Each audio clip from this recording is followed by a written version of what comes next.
Junelle Show. My name is Junelle Joseph. And my name is Joseph Franz Verolis. All of you know, Fabrice was diagnosed with cancer. It's hard for me as a wife to deal with. And he's in the audience. You'll be able to see him. Well, good evening, everyone, and welcome to the Fabrice and Junelle Show again. We have a very special show for you this evening. We have a special guest. Now, some of you who's been watching the show may ask, what's going on here? Why you here? Why am I here? I'm a guest. Later on in the show, you'll have a chance to speak with Fabrice itself. But now this evening, we have a special guest here with us who's been in the community for over 20 years working. And she is concerned, a passionate person about the job that she's doing. And it's our privilege to have her here on the set today. Yeah. So when we come back, we'll introduce you to Miss Oretha Bron-Johnson when we come back. Hello, I am just qualified to be your next clerk of Superior Court for Dekalb County, and I am so excited about the opportunity to serve you in this county, as I always have. For the last 23 years, I have been an excellent case manager, and I will do the same in my position as clerk of Superior Court. Remember to vote for me on July the 31st, 2012 on the primary election, and send some of your friends out as well. Take care. See you at the polls. Welcome back to the Fabrice and Junelle Show. As previously announced, we'll have a special guest here with us this evening. She is Miss Oretha Bron-Johnson, and it's our pleasure to have her here. Good evening, Miss Brown. Good evening. And thank you for being here with us this evening. It's my pleasure to be on the show this evening with you. Thank you. Yeah, she's a very fun lady too. She's not only running for office.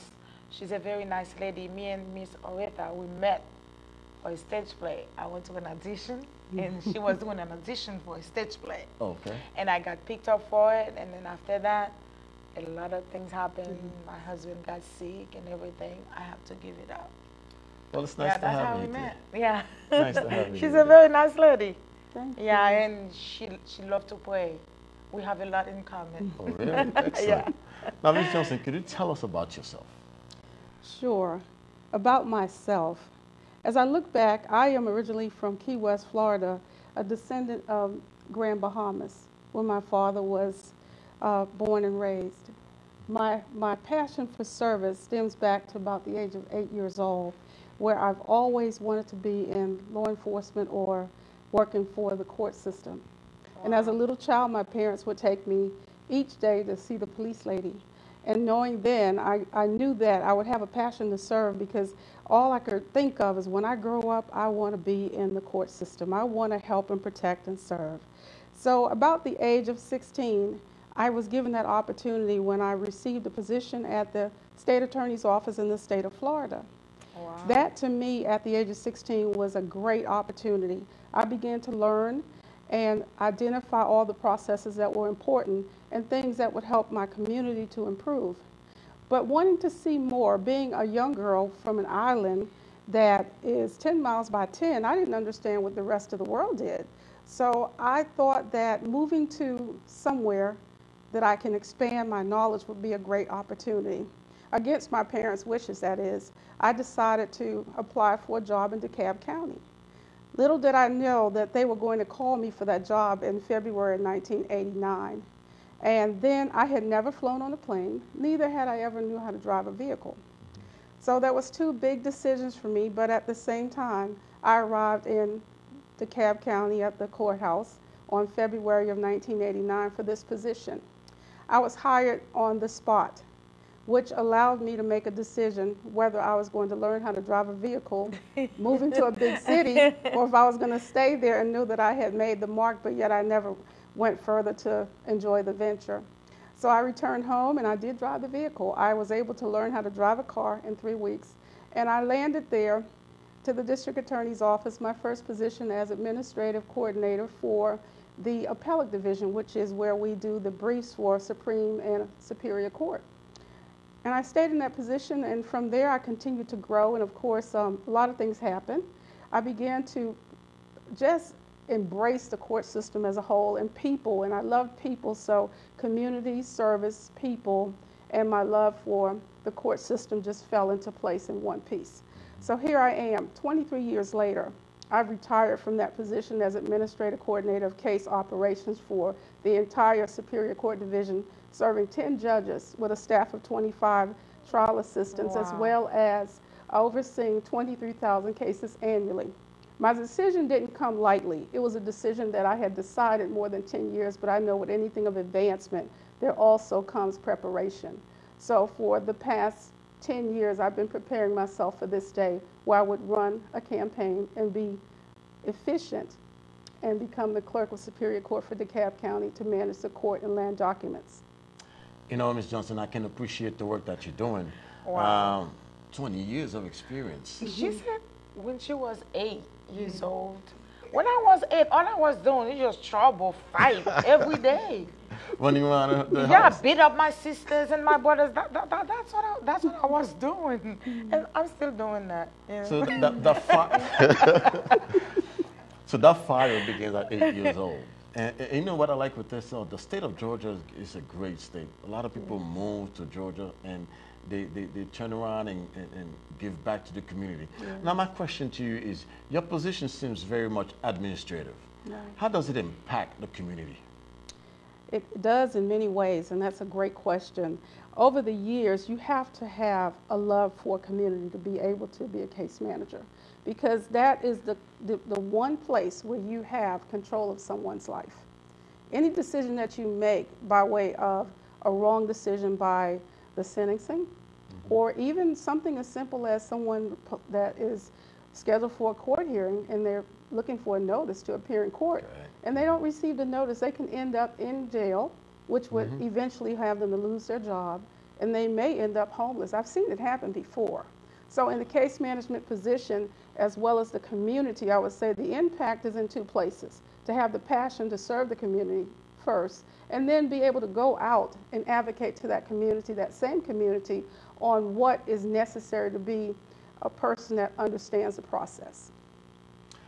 For the most part, you know, when someone is seeking office, we often think about congressmen, senators, you know, mayors, city council, but someone running for clerk of a superior court, and it's as important as those other positions.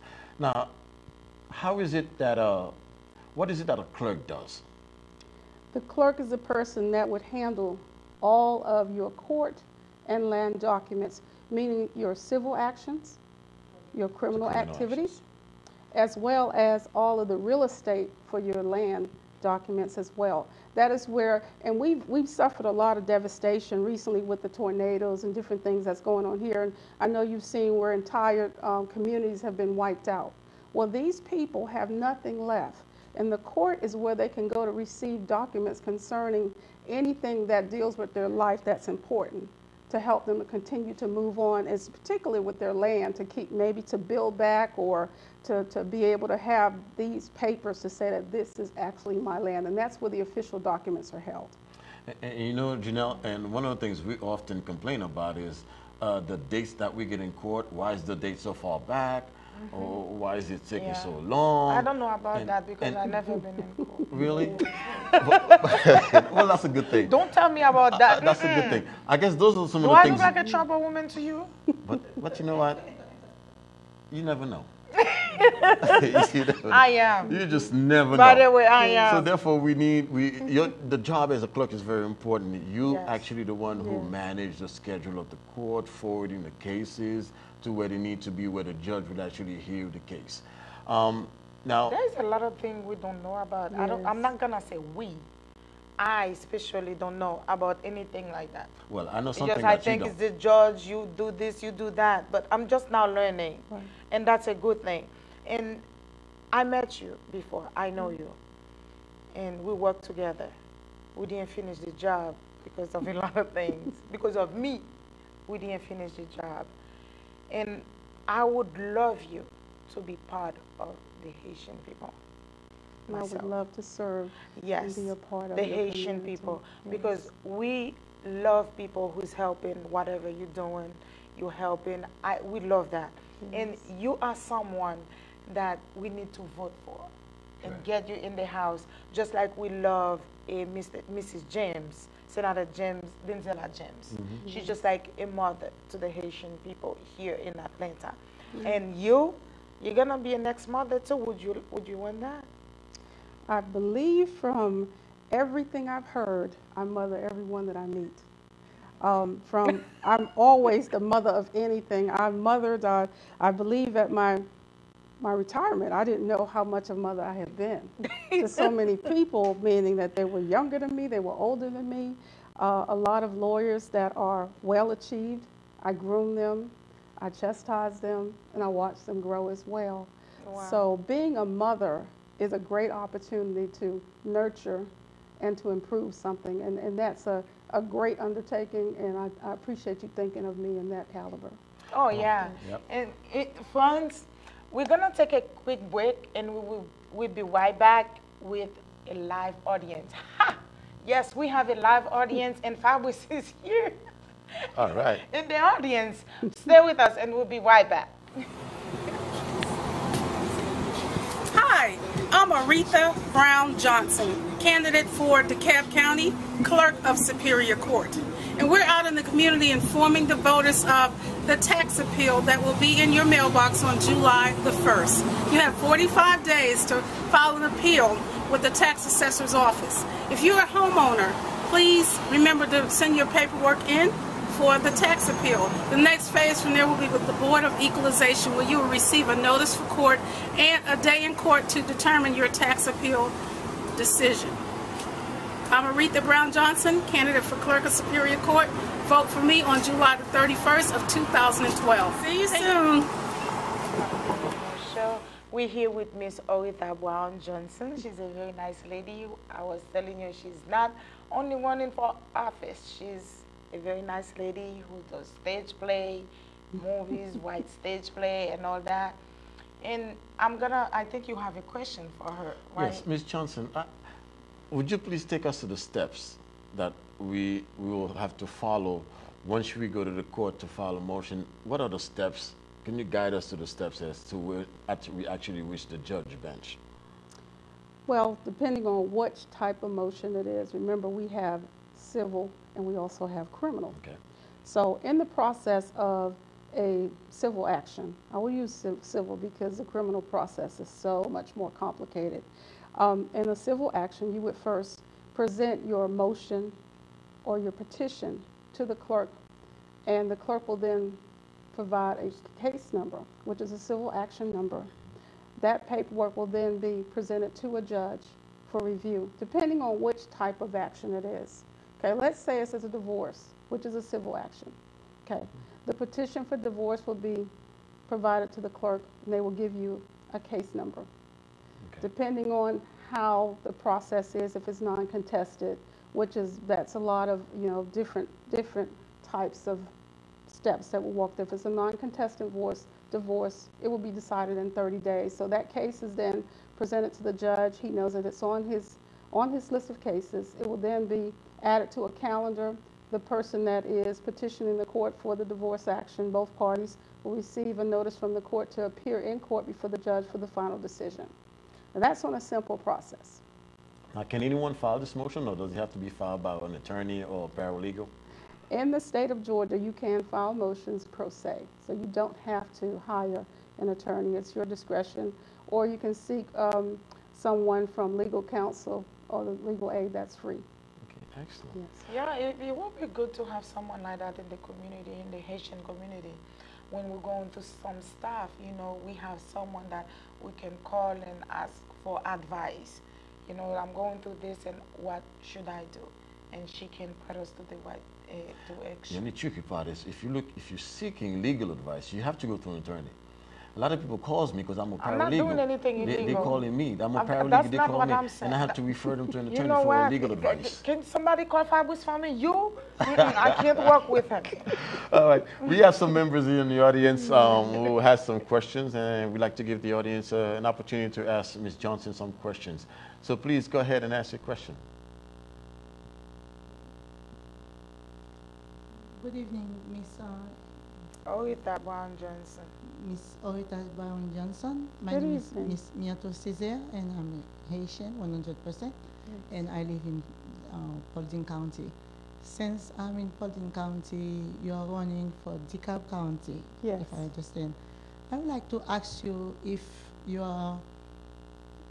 you ever met with the community in Dekalb County, any leader in the Dekalb County, because there are so many counties here in Georgia. Yes. It's like, it's a whole country. So I would like to know if you have any contact with your county, with a leader, Haitian leader, who can, present you.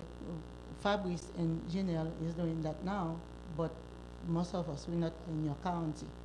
So, and what you want to do, how you can help them, what you want to do, and basically, you want to give back to the community, and Right. I do that too.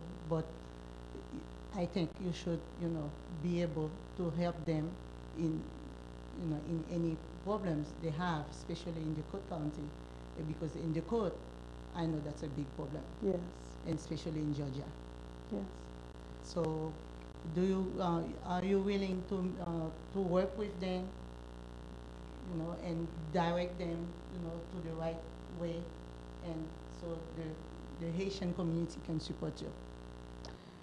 The one thing that I've done, which is overall for all communities, in particular, I have a relationship with various communities because, of course, I am of the Korean culture from birth. There is educational understandings that I can provide by way of being in an office to help with understanding processes.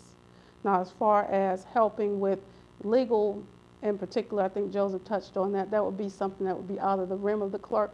But I think that it's important that every community be educated on how to proceed in the process of being a part of the community, as well as understanding the court that they're currently involved in their county. And in particular, on last night, I did spend time educating the senior citizen community, where I helped them understand their tax appeals and various things like that, and some of the things that were important for them to be able to be effective in how they move forward to file their documents with the court system. And one more question for you. I see that you want to give back. I like this word, this phrase, giving back to the community. Right. And do you willing to work seriously with the Haitian community? Because I know we have a lot of problem here, and our kids, everywhere. So if you do, so your door is open to help them. Advocacy is one of my strong points, and before running for office, I advocated throughout the state for children in particular. I am also an advocate for children with special needs. So there are areas that I have that are very strong past my candidacy that can assist, and I know that the interest is in the children to help them to be productive and to be led in the proper way, and to understand the government of the county and the state that they now are citizens of, that they'll be effective and grow up to be fine and mature adults. So the advocacy that I have developed this, and this is something that I do throughout. So the bottom line is my office has always been of my servitude and passion for people. So as long as there's people, and as long as there's a need for advocacy, and not to cross the line with being who I am as an elected official, I will advocate and give back by way of resources and the ability to help in any manner. Hi, Mrs. Johnson. My name is Elaine, and I would like to thank you for taking the time to come here and reach out to the Haitian community, because I know we've had several people campaigning, but they don't really especially reach out to the Haitian community, and I appreciate that. And I'm kind of curious to why did you reach out to the Haitian community? And that's a very good question. I have also reached out to the Guyanese community, to Tobago, Ethiopians. I spent last weekend with the Ethiopian community, an entire day with them. They had a graduation ceremony there. And I also spent several days with the Guyanese. My reason for reaching out to the various communities is because I understand, being from another country, I understand that the various cultures come together and they matter. I understand that there are very intelligent business owners and potentials that some people don't see that I see as who I am. And because I identify it very richly because of my background and my culture, I have what you want to call a great connection to these very, very vast communities, meaning all those that flowed into the Caribbean cultures, as well as the Americans as well. I appreciate that. Thank you. My next question is, I know being from another country, like you said, we can relate, and I know a lot of people do not know the process, you know, and the procedure. Yes. Do you have anything in mind to how you can help the community, like people who are from other countries who are having difficulties knowing what to do, you know, when they encounter any kind of issue, how to process the paperwork, and if they do not, when they do receive that paperwork, if they don't follow it, what to do? Is that something that you put in place? That's a platform, as I did on last evening, that's a platform of resources that you provide to the community by making yourself available, holding workshops. Many times it can be done by internet. But yes, the answer is there can be and there will be opportunities to help people that don't understand the processes of court management, as well as understanding. And let me just say, my background is abroad, so there's so much that I can provide beyond that can be blended into the understanding of court systems. So workshops is a plan. I've been doing workshops community-based for probably about 15 years. Okay, my next question is, I mean, I'm really happy that you're reaching out to the community, and I would like to know, how can we get more people in the community involved? How do we get them to go ahead and vote for you? It's being an informed voter, and I believe if one reach one, all things are possible. If you believe in me and you have friends and you share that information with them, make sure that they know the person that they're voting for and understand what that person represents if and when they receive the vote and also assume the office that they're running for. Are you on Facebook? I am. Okay, Yes. so that's one easy way for them to That's look you up, wonderful. right? Yes. As well as I have literature that I can provide to share with the community. Okay, thank you. Hey, I'm Fabrice Joseph. Let me first say thank you. Can you see him? Thank you very much for doing this. I mean, I have to say, about a month ago when you contacted us, I was shocked because I have to say honestly, I didn't know that we have to vote to put somebody in your position.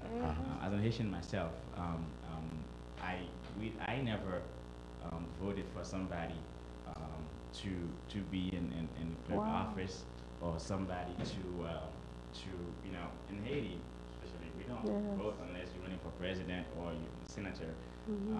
When I heard you were doing, why should we vote? You know. So what I'd like you to do, number one, is explain, because I know some people are still don't get it. Some people are watching this and still saying, okay, I still don't know why I should vote. You know, why this matter to me. What I'd like you to do is tell the people, you know, why this is really important to them. Why, you know, we should vote. Why putting you in the office, you know, is really important. That should be one thing I'd like for you to do first, then I'll ask you the next question. Very good point, Fabrice. First of all, voting is your voice. And as we very well know, throughout the country and throughout your heritage, voting has now become a privilege and something that we should be proud to be able to administrate and move forward with. And having that right is so important to each of us. Voting will also give you the resources and the ability to have people in office that represent you and your community as well as making sure that that office is handled in the manner that would represent you and one that you can be proud of, that you've made the decision to have this person to represent you in that capacity. As the clerk of Superior Court, my job is to manage court and land documents. And I, after 23 years of service, have the heart and the understanding to make that happen for all those that vote in the communities and the citizens for DeKalb County. Okay, great.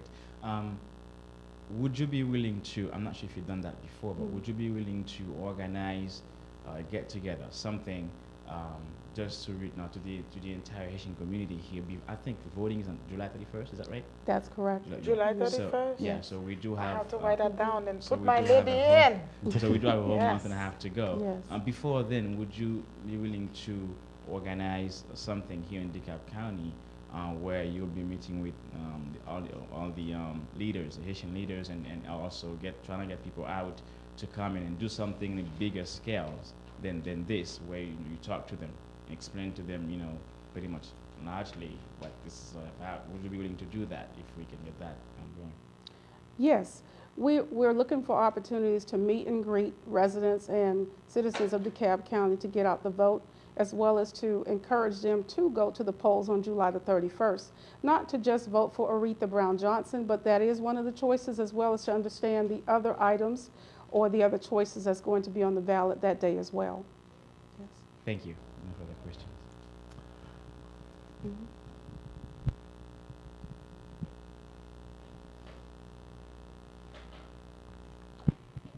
Good evening, Ms. Johnson. Good evening. My name is Rachel Vellers.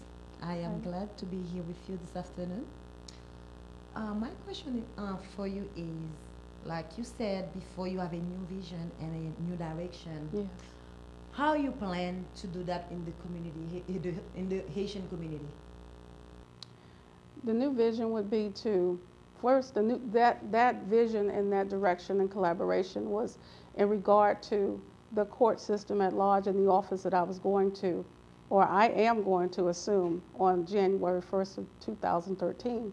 For the community, my goal is to bring resources by way of understanding and training sessions to help the Haitian community as well as any other community understand county government and the practices to be effective in how they help the court system to manage their cases. Thank you. My next one is I would like to know if it's going to be the first time you're going to deal with the Haitian community, or if you're already in. No, the first person that I've met from the Haitian community is Junelle. Yes. And of course, when we first met, we had a real, what I call a fellowship, just a good time, because I understood she was actually interviewing for one of the roles in my play, Still Caught Up, that we put on stage, and I really wanted her for that because I felt her in that. I needed someone with Junelle's background. I needed someone with a Haitian background, because she was so expressive, and she reflected and reminded me of where I was from. So that to me married to my heart. And it's not that I'm so far off from the understanding. There's a lot of things that other cultures do that excite me, because it brings back a great understanding of my culture and my heritage. Yeah, it's not like she's here. She's not saying that because she's here. She told me that at the rehearsal. She said, Janelle, I want you for this play. She knows I was going through a lot. And she said, I want you for this play. When she was telling me, when we have like an end goes to our ears in Haiti, and we put some pea in it, and then for the end to get out. And then we were talking about all that. She was, about like natural medicine that we know back in Haiti. I felt like she was Haitian. I said, are you sure you're not Haitian? And then when she heard that I was not going to be in the play, she was hurt. It's like, I needed Janelle for that role. She fixed the one. I said, I wanted so bad, but she was on the promotion. You have that kind of effect on people, huh? That's wonderful. Yeah. Let me ask something, Ms. Johnson. Does the court has a method to address a citizen that comes in that has a language barrier? There are interpreters. Now we have the ability to hire in an interpreter for which type of language the person speaks. So there's never a time when someone will come in a courtroom and they can't articulate to the court. There will be an interpreter hired to help them and advocate on their behalf. Is that service free of charge? Is it just provided by the Well, when you're going to a court process, it's free. But if you're walking in, we wouldn't have someone there on the spot to do that. And who knows, there may be someone that's working in the staff that's able to come out and assist at that time. Excellent. You know, friends, we have to wrap up right now. That's something that Haitian people need to be educated Correct. about. It's just sometimes we're going through a lot of things and we don't know what to do. We don't know the process. We don't know anything. Sometimes they even come to me and ask me questions. I don't know. I'm not in the house. I'm just a wife and a mother of a child. That's all I am. Now we have someone. And the host, don't forget that. A host, yeah, they know that already. Yeah, and that's something I really like. I love it. I never know about it. Just now learning. And then I want my people to learn about this, to be educated about the code, the process, what's going on in there. And then now you have someone, because there's a lot of things that we're going through, and then we need someone who can say, oh, do this. That's what you need to do. That's what you need to do. Legally. Absolutely. Legally. That's all she can do. She can just educate the Haitian people, you know, the process when you're going through something, the code. If you have, like me, I'm going, if I need to, like, go to a divorce, now I know, you know. Don't even think about it. I'm not going to be able to help you with that one.